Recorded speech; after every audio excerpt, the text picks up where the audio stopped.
What if letting go wasn't weakness, but the final act of strength? What if the most powerful move you could ever make wasn't chasing, fixing, or proving anything, but simply walking away without a word? That's what radical detachment is. It's not bitterness.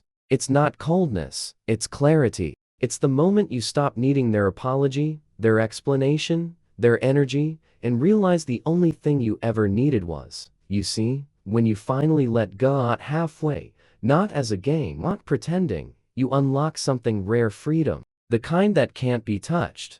The kind that can't be manipulated. You're no longer waiting for closure. You are the closure. You're no longer stuck in the loops of what was or what could have been. You've stepped into the reality of what is, and what is peace. Letting go doesn't mean you never care. It means you care differently now. Not about them, about your focus, your boundaries, your power. They expected you to stay emotionally tethered, to orbit them, to feel stuck. But you didn't spiral. You disappeared into your discipline. You accepted it, owned it, moved forward with quiet force. And now, they don't know what you're thinking, how you feel, or where you even stand. That mystery, that's the echo of your detachment. Stoicism teaches this. Freedom begins where attachment ends, and dark psychology, it shows us that once you're no longer accessible emotionally, you become unforgettable, not because they love you, but because they can't reach you anymore. If you've stopped looking back, if you found strength in silence, if you finally let go for real, hit that like button. Subscribe to Stoic Blessing. Turn on notifications and comment below. I release to rise. Now, let's begin. Number 1. You stop reacting and start responding. Letting go shifts everything. The chaos, the triggers, the emotional swings, they lose their grip. You stop living in reaction mode. No more overanalyzing messages. No more chasing answers. No more matching energy to stay relevant. You slow down, breathe, and respond from a place of power. That's the first thing they notice: your stillness. Not as a tactic, but as your new baseline. They try to provoke something, a post, a breadcrumb, some subtle play to see if they still have your attention. But you don't bite.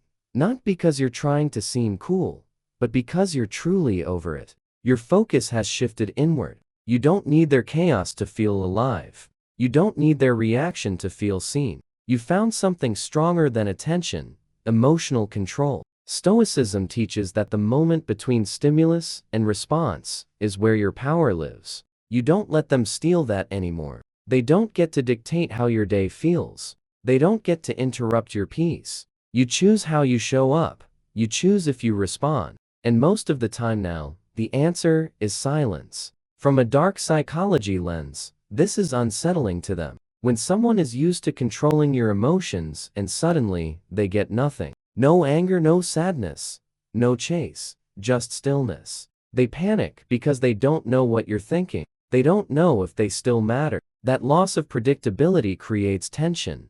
And that tension, that's your edge. You've stopped giving them emotional fuel. You've taken your power back without saying a word. And that's when the shift begins. When reaction dies and you take control of the narrative. Number 2. Their absence stops feeling like a loss. At first, the silence feels loud. Their absence echoes through your day. The moments you used to share. The routines that have their name written into them. It stings. And that sting tricks you into thinking you've lost something essential. But as you sit in it, as you don't run from it, something changes. The emptiness stops hurting. It starts feeling like freedom. You realize their absence isn't a hole. It's space. And space is powerful. It gives you room to think, move, build. It gives you time to confront the parts of yourself that needed them in the first place. And once you stop resisting that stillness, you see it for what it really is. A reset, not the end of something, but the beginning of everything that's about to grow. Stoicism makes it clear. Nothing external truly belongs to you. Not attention, not affection, not people. The minute you anchor your peace to something or someone you can't control, you give your power away. Letting go means reclaiming that power, not by replacing them, but by removing the belief that you needed them to be whole in the first place. And from a dark psychology standpoint, here's what happens next. The moment you stop feeling the loss, they start feeling it. The emotional pull they used to count on, it's gone. That energy they used to draw from dry. And what terrifies them the most isn't your anger, it's your indifference. Your peace now feels like punishment to someone who thought you'd never move without them. You no longer see them as something missing. You see them as something no longer needed. And that shift, internal, permanent, silent, is where your detachment becomes your dominance. Number 3. You realize peace is better than proof. There was a time you needed them to understand. You wanted them to know how much they hurt you. You wanted closure, validation, maybe even an apology. You thought that if they just saw your side, if they just acknowledged what they did, you could finally move on. But here's the truth. Chasing proof keeps you stuck. Proof won't bring peace, but peace, when it's real, kills the need for proof. You let go of the obsession with being seen, with being right, with being understood. You realize that the person who couldn't value you when they had you is not qualified to validate your experience now. And when that clicks, when you stop needing them to get it, you feel something rare: weightlessness. That heavy emotional armor. You drop it because you no longer need justice. You found freedom. Stoicism teaches us that external approval is unstable. If your peace depends on someone else's recognition, you've already lost. Real strength is when you walk away with your head high. Not because you won, but because you didn't lower yourself to beg for clarity. You didn't fold. You chose yourself not to make a statement, but to protect your peace. And from a dark psychology angle, this is where things flip. When they realize you're not seeking a reaction, not trying to prove anything, not clinging to their perception, it rattles them. Because power isn't about who speaks loudest. It's about who can walk away without saying a thing. You didn't let go because you gave up. You let go because you no longer needed proof of your worth. You found it in your silence, in your stillness, in your refusal to explain to someone who lost the right to hear you. Peace became your answer, and that answer says everything. Number 4. You no longer replay the story you used to. Rewind it all like a movie on loop. The last conversation, the way they looked at you before they changed, the shift in tone, the signs you missed, the moment they stopped choosing you. It haunted you not because you didn't see the truth, but because part of you still wanted to rewrite it, still wanted a different ending. That mental replay, it kept you trapped in a story they no longer cared to finish. But now, you stopped hitting play. You let the story end not because you got the perfect conclusion, but because you realized the act of replaying was just emotional self-sabotage. It wasn't about healing, it was about holding on.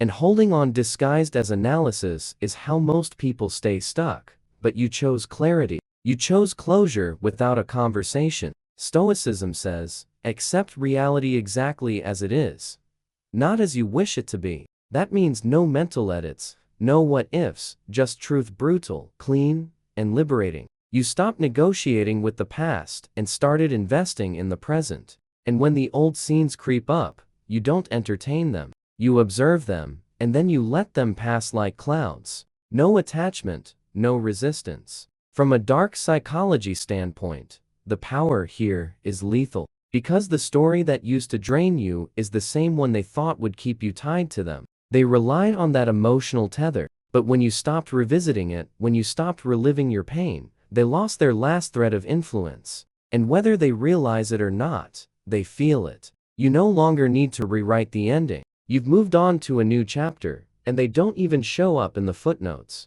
The past didn't break you, it built you. Because once you stop living in the memory, you start living in your mission. Number 5. You break the emotional leash. There was a time when they could pull you back in with one message, one memory, one passive-aggressive move that made you second-guess yourself. You were on a leash, and the worst part, you handed it to them. They didn't have to fight for power. You gave it away. Every time you reacted, every time you broke no contact, every time you let their presence or silence determine your next move. But something shifted. You got tired, not weak-wise. You started catching the patterns. You saw the manipulation for what it was. You felt the energy drain. And one day, without a dramatic declaration, without needing to prove anything, you just let the leash go. You didn't announce it. You didn't warn them. You simply stopped responding emotionally, mentally, spiritually.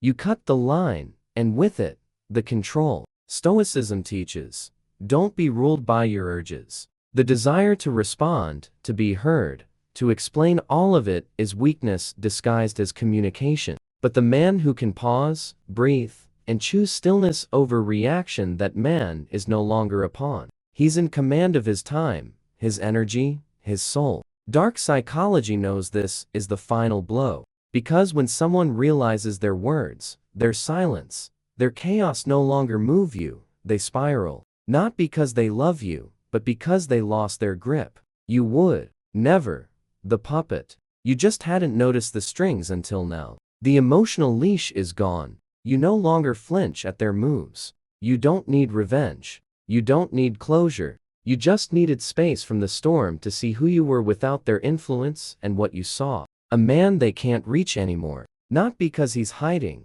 because he evolved past the need to be pulled at all. Number 6. Their guilt has nowhere to land. When you truly let go, something brutal happens for them. The guilt they push down, the part of them that knows exactly what they did, starts to rise. But this time, there's no outlet, no access, no emotional response from you to soften the blow, no message to deflect the discomfort, just silence, stillness, and space. They can't penetrate. That's when guilt hits hardest, when there's no one left to dump it on. Before, they could shift blame, twist narratives, use your love, your hope, your desire for resolution against you. They trigger guilt and flip it to make you apologize. But now you're gone, emotionally disconnected, unavailable. They have no idea where you stand, and that makes them sit with themselves with the truth. And that truth doesn't feel good anymore. Stoicism teaches we are not responsible for how others carry their consequences. You're no longer in charge of their healing. You don't exist to make their guilt more comfortable. And when you finally remove your energy from their life, they're left with what they tried to avoid all along. The mirror. That reflection, it doesn't lie. Dark psychology confirms. This is where regret festers. Because when people can no longer access the person they wronged, the guilt festers internally. It turns into anxiety, restlessness, sleepless nights, not because they miss you, but because they can't unfeel what they did. And without your presence to absorb the fallout, they have to sit in the silence and feel the full weight of it. You didn't seek revenge. You didn't retaliate. You just removed yourself from the equation. And now, the math doesn't work anymore. The guilt is still there, but there's nowhere to put it, nowhere to send it, because the man who used to carry it left the room for good. Number 7. You become emotionally untouchable. Once you let go for real, not performatively, not as a front, but deep in your nervous system, you reach a level of stillness that can't be faked. You don't flinch at her name. You don't overthink when her face pops up. You don't scan every message for hidden meaning. You're done reacting, done analyzing, done needing anything from anyone who failed to choose you when it mattered. You've become unshakable. This isn't numbness. It's emotional clarity. You've seen the worst, felt the chaos, survived the withdrawal, and now you're grounded. Still, stoic. You walk into rooms with presence, not performance. You're not bitter. You're just untouchable. Because the version of you that used to bleed for others has been replaced by a man who bleeds for purpose. Stoicism calls this mastery of the self. You're no longer led by reaction. You choose your responses with precision, or you don't respond at all. And when someone tries to pull you back into the emotional loop, they're met with distance, calm, the kind of energy that makes people uneasy. Not because you're rude, but because you're free. From a dark psychology angle, this is the most destabilizing thing you can do to someone who once had emotional control over you. They don't know how to read you anymore. You're unpredictable, silent, strategic. You don't act out. You ascend. And the more you ascend, the less they can reach you. You've cut the emotional wires. There's nothing left to exploit. No soft spot to poke. No confusion to manipulate. You're not reacting to her breadcrumbs or her silence. You're not scanning her page. You're not hoping she watches your story. You don't care. And that is power. That's what makes you rare. You're no longer vulnerable to their patterns. You're locked in, focused, untouchable. Number 8. You reclaim your time, focus, and energy. When you finally let go, you don't just get rid of a person. You reclaim everything they were draining. The late nights spent overthinking, the mornings wasted checking your phone, the hours burned trying to decode mixed signals. All that time, all that mental bandwidth that comes back. And what you do with it, that's what separates men who stay stuck from men who rise. You redirect it into the gym, into your work, into sharpening your discipline, into becoming someone whose life is so dialed in, there's no longer space for inconsistency. Because now, your focus isn't fractured. You're not spinning in circles. You're not losing momentum trying to manage someone else's chaos. You've cleared the emotional clutter, and in its place, you've built structure. Stoicism teaches us the value of attention. You only get so much energy each day, and giving it to someone who didn't value you is a form of self-destruction. Radical detachment puts you back in control. You no longer chase validation. You chase results. Every decision you make, every move you take becomes intentional. Because now your focus serves their drama. Memory. Dark psychology shows that when someone loses access to your energy, they feel it more than your words. Your absence becomes loud. They sense the shift, even if they can't name it. That gravitational pull they once had, it's gone. Because you've rerouted your power into something real, into building a life that doesn't just function without them. It flourishes. You don't have time to obsess over the past anymore. You've got a calendar filled with purpose. You've got goals that silence distractions. You've got momentum, and momentum doesn't wait for anyone. You didn't just let go of a person. You reclaimed your most valuable currency, your focus. Number 9. You attract from power, not pain. Once you've truly let go, your energy changes. You're no longer chasing from emptiness. You're no longer trying to fill a void. You stopped seeking love as a way to be healed and started standing as a man who's already whole. That's when everything flips. You stop attracting chaos, confusion, and inconsistency. You start attracting people who feel your stability, your clarity, your presence without you saying a word. You're not looking to be saved. You're not signaling your wounds, hoping someone sees and stays. That era is dead. Now, you move with purpose, calm, clean, focused. People can feel it before you speak the difference. You're not broadcasting pain. You're radiating power. And power doesn't need to be loud to be felt. Stoicism teaches us that only from a grounded center can we connect with others in a meaningful way. You've become that center. You no longer look to relationships as a rescue mission. You bring the value. You are the value. You know what you offer and, more importantly, what you won't tolerate again. That quiet certainty is magnetic. Dark psychology highlights a truth most never realize. When your emotional state no longer depends on others, you become unpredictable, unchartable. That tension creates fascination. People sense there's depth, discipline, and something they can't control. That makes them lean in. But not everyone gets access because now you choose from power, not from pain. You didn't just let go of a person. You let go of the version of you that needed to be rescued. And in that release, you rose into a man who attracts not out of desperation, but from overflow. You're not looking for someone to complete you. You're building a life that invites someone worthy to join you. And that changes everything. No 10. Letting go becomes letting rise. You thought letting go meant losing. You thought it meant giving up, walking away, accepting defeat. But now you see the truth. Letting go wasn't the end. It was the beginning, the ignition point, the quiet launch into a version of yourself that doesn't break when someone leaves. He builds when they do. The man who clung to false hope is gone. The man who stands in truth, just getting started. You didn't just release someone. You released the weight, the story, the illusion. You stopped needing what didn't respect you. You stopped chasing what didn't choose you.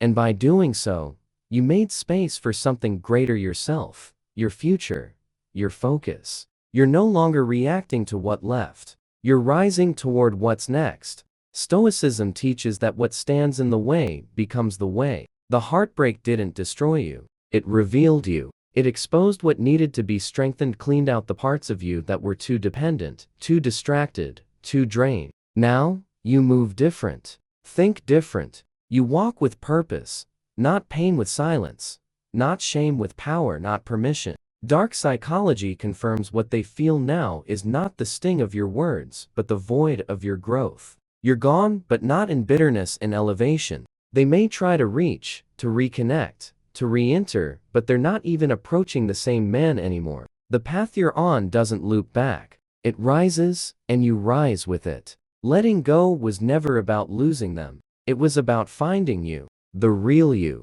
the version that doesn't just survive the storm, but becomes the storm's response. This isn't a comeback. This is the arrival. And from here on out, you don't cling to anything. You command everything, starting with yourself. You didn't let go to forget. You let go to remember who you are. You didn't detach out of spite. You detached out of power. And now, you're not haunted by the past. You're not waiting on closure. You're not scanning your phone, hoping they come back. You're clear. You're focused. You've reclaimed your time, your mind, your spirit. And that's what real detachment gives you: freedom without noise. Letting go wasn't giving up. It was stepping into your final form. You left behind the version of yourself that begged to be chosen and became the man who chooses himself every time. Now, the peace is real. The silence is intentional. And the power is permanent. If you've let go for real, if you've reclaimed your energy, if you've stopped reaching back and started rising up, hit that like button, subscribe to Stoic Blessing, turn on notifications and comment below. My peace is my power. This is Stoic Blessing, where detachment isn't weakness. It's your weapon. Keep rising, stay locked in, and never beg for what you've already outgrown.